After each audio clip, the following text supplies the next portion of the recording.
What if I told you some of the most famous cars of the 1970s were actually engineering disasters hiding behind chrome, V8 engines, and flashy advertising? These weren't just slow cars. Some caught fire, some rusted apart in only a few years. Others were so poorly designed that simple repairs required removing the engine itself. And the craziest part? Millions of people still bought them.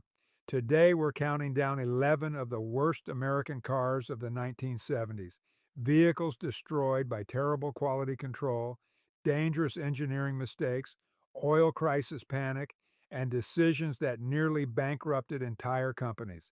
From exploding fuel tanks to catastrophic diesel engines to one car so badly built it became a national embarrassment. These are the cars Detroit wishes people would forget. Number 8, 1975 to 1976, Triumph TR7. The Triumph TR7 was introduced as a futuristic British sports car with sharp wedge styling and the slogan, "The shape of things to come." Unfortunately, the reality was far less impressive. Its 2.0-liter engine delivered painfully slow acceleration that felt unacceptable for a sports coupe.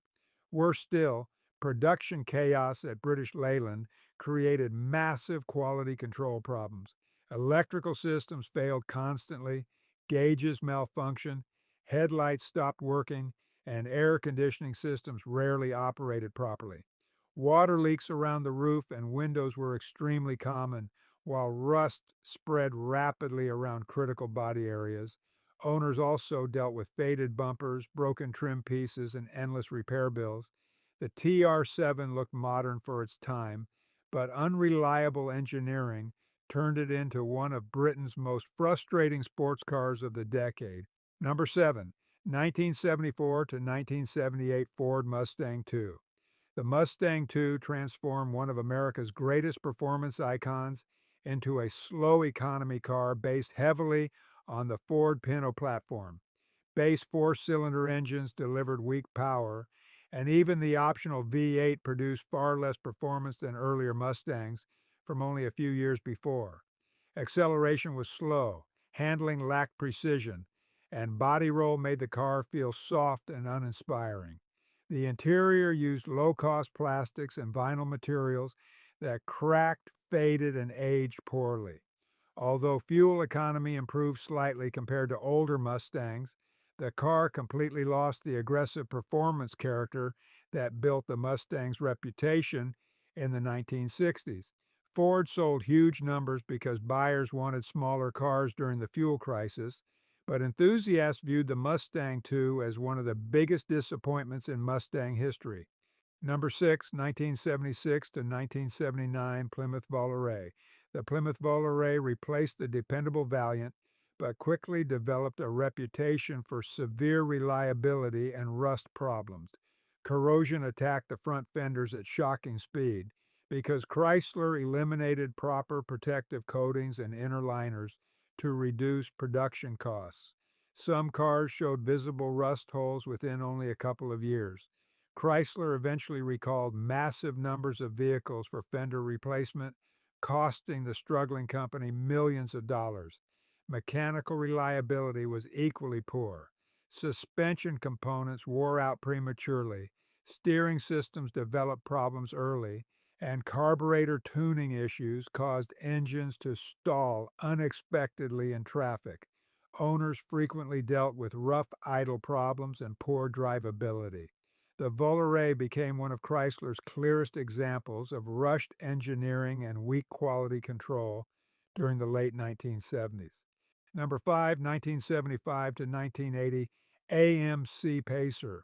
The AMC Pacer attempted to reinvent the economy car with unusual styling and enormous glass surfaces, but the result created more problems than advantages. Its wide body and bubble-shaped design made the car look futuristic, yet the heavy structure and underpowered engines produced disappointing performance. Larger optional engines improved acceleration slightly while destroying fuel economy entirely. The massive windows turned the interior into an oven during summer and freezing cabin during winter. overwhelming the heating and cooling systems. AMC's financial struggles also affected quality control, leading to electrical issues, carburetor problems, and vacuum leaks that frustrated owners constantly. Although the Pacer attracted attention initially because of its unusual appearance, public interest faded rapidly once reliability concerns spread. Number 3, 1971 to 1980, Chevrolet Vega. The Chevrolet Vega promised innovative engineering and affordable transportation, but became one of the worst reliability disasters of the era. Its aluminum four-cylinder engine suffered constant overheating issues, warped cylinder heads, and severe oil consumption problems. Many engines failed before reaching 50,000 miles, forcing owners into expensive rebuilds that often exceeded the value of the car itself. Rust also destroyed Vegas at alarming speed, despite GM advertising advanced corrosion protection. Body panels developed holes early in the car's life, leaving many vehicles mechanically and structurally ruined within only a few years. The Vega's combination of engine failure and severe corrosion earned it a terrible reputation among both consumers and automotive critics. Number 2, 1976 Dodge Aspen. The Dodge Aspen initially won praise and awards, but quickly became infamous for endless recalls and major reliability issues. Chrysler rushed the Aspen into production because the company desperately needed revenue, turning early buyers into unwilling test drivers for an unfinished product. Rust destroyed front fenders rapidly because of poor corrosion protection, forcing Chrysler into expensive nationwide recalls. Safety problems appeared almost immediately. Hoods could unlatch while driving, engines stalled unexpectedly, suspension parts failed, and braking components developed serious defects. Owners constantly complained about unreliable carburetors and emission systems causing dangerous stalling in intersections and highway traffic. The Aspen became one of the clearest examples of how rushing a vehicle to market can destroy quality and reputation. Number 1, 1975 to 1980, Chevrolet Monza. The Chevrolet Monza takes the top spot because it inherited nearly all of the catastrophic engineering problems of the Chevrolet Vega while adding new frustrations of its own. GM attempted to create a sporty, compact car, but poor engineering decisions made maintenance incredibly difficult. On V8 models, basic spark plug replacement sometimes required partially lifting the engine because access was so restricted. The Monza also suffered from the Vega's overheating engine problems, severe oil consumption, and rapid rust formation around wheel arches, doors, and hatch areas. Suspension tuning created unpredictable handling behavior, while optional T-top roofs leaked water, produced wind noise, and developed constant creaks.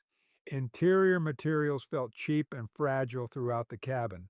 Despite sporty marketing, the Monza became remembered as one of the most poorly engineered American compact cars of the late 1970s.